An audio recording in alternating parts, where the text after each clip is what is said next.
আসসালামু আলাইকুম। আমি doctor Abu Bakar Siddique, Monima homeo complex, Mohammadpur, Dhaka. Anal fissure বা গ্যাজ রোগ কি? এই রোগের লক্ষণ, কারণ এবং হোমিওপ্যাথিক চিকিৎসা নিয়ে আলোচনা করব। অ্যানাল ফিসার, অ্যানাল অর্থ মলদ্বার, ফিসার অর্থ ফাটল, অর্থাৎ নামেই রোগের পরিচয়। অ্যানাল ফিসার এক ধরনের বায়ুপথের রোগ।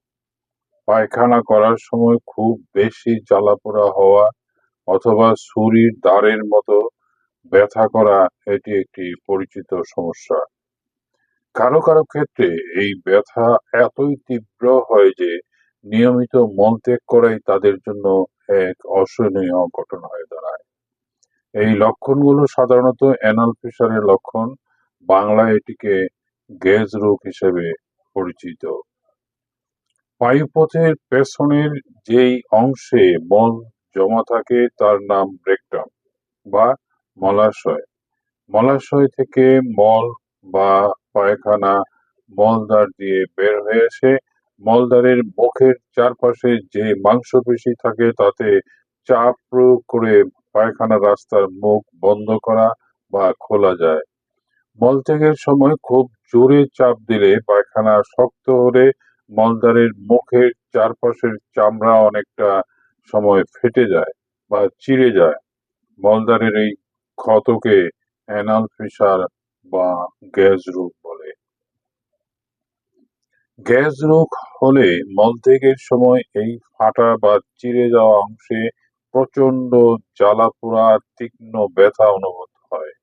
সেই সাথে বায়ুপথের মাংসপেশি টান টান হয়ে যায়। মাংসপেশি টান টান হলে বায়ুপথের মুখটাও সরু হয়ে আসে এবং টাইট হয়ে থাকে। ফলে মলত্যাগের প্রক্রিয়াটি ভীষণ কষ্টকর হয়ে দাঁড়ায়। চিড়ে যাওয়া স্থানে রক্ত প্রবাহ কমে গেলে ফাটল সারতে দীর্ঘদিন সময় লাগতে পারে।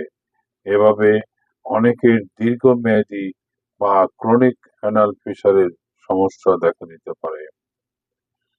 অ্যানাল ফিসারের লক্ষণসমূহ: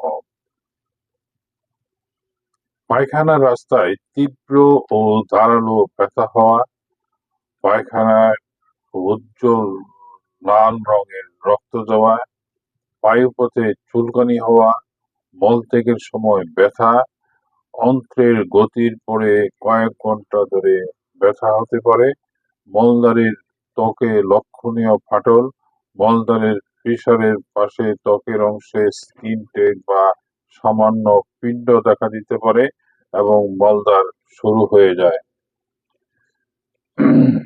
অ্যানাল ফিসার কেন হয়? এই রোগটির কারণ কি?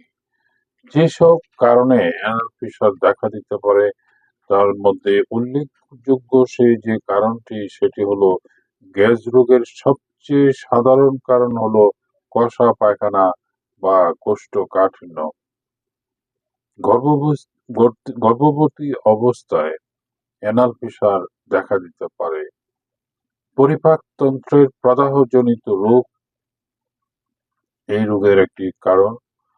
কোলেস্টেরল বা কোলোরেক্টাল বা পাইপোতের ক্যান্সার বা কোলন ক্যান্সার, যৌনরোগ যেমন এইচআইভি, সিফিলিস এবং হার্পিস সিমপ্লেক্স, সোরিয়াসিস নামক ত্বকের প্রদাহজনিত কারণ এবং বিভিন্ন বায়ুপথে ব্যাকটেরিয়ার সংক্রমণ এবং ভাইরাস, ব্যাকটেরিয়া বা ফাঙ্গাস সংঘটিত চর্মরোগ, এইসব কারণে অ্যানাল ফিসার দেখা দিতে পারে।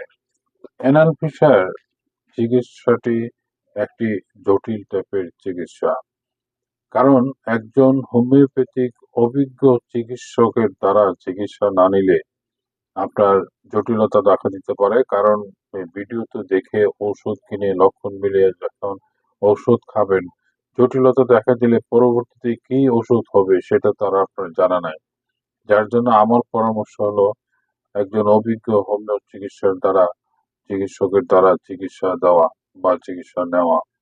এখানে আমি কিছু উল্লেখযোগ্য কিছু ওষুধের নাম আমি উল্লেখ করছি, যেমন স্কোলারশিপ, aconitine, acid sul, Collinsonia, ratanhia, calendula mother, hamamelis, acid nit, calcarea fluor এবং স্কলারশিপ অয়েনমেন্ট এবং সালফার, মার্কসল, লিপারসাল ইত্যাদি।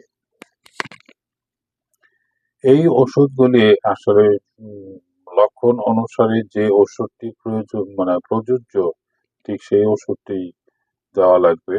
আর দ্বিতীয়ত হলো যে এটি একটি দীর্ঘমেয়াদী চিকিৎসা। প্রথম 2 থেকে 3 দিনের ভিতর আপনার কষ্ট, অর্থাৎ আপনার জ্বালা যন্ত্রণা, ব্যথা, রক্ত পড়া এবং এইসব উপসর্গগুলি সেরে যাবে। কিন্তু ওই যে ফাটল বন্ধ হওয়া এবং ক্ষত মানে শুকানো, এর জন্য একটু সময় দিতে হবে। আমি মনে করি মানে প্রায় 3টা কোর্স কমপ্লিট করলে ম্যানাল প্রেশার স্থায়ীভাবে ভালো হয়ে যায়। কিন্তু লক্ষ্য রাখতে হবে যে কখনো কোনো ক্রমেই কোষ্ঠকাঠিন্য বা কষা পায়খানা হতে দেওয়া যাবে না। এটি প্রতিনিয়ত যে পথ্য গ্রহণ করা উচিত সেটি গ্রহণ করতে হবে।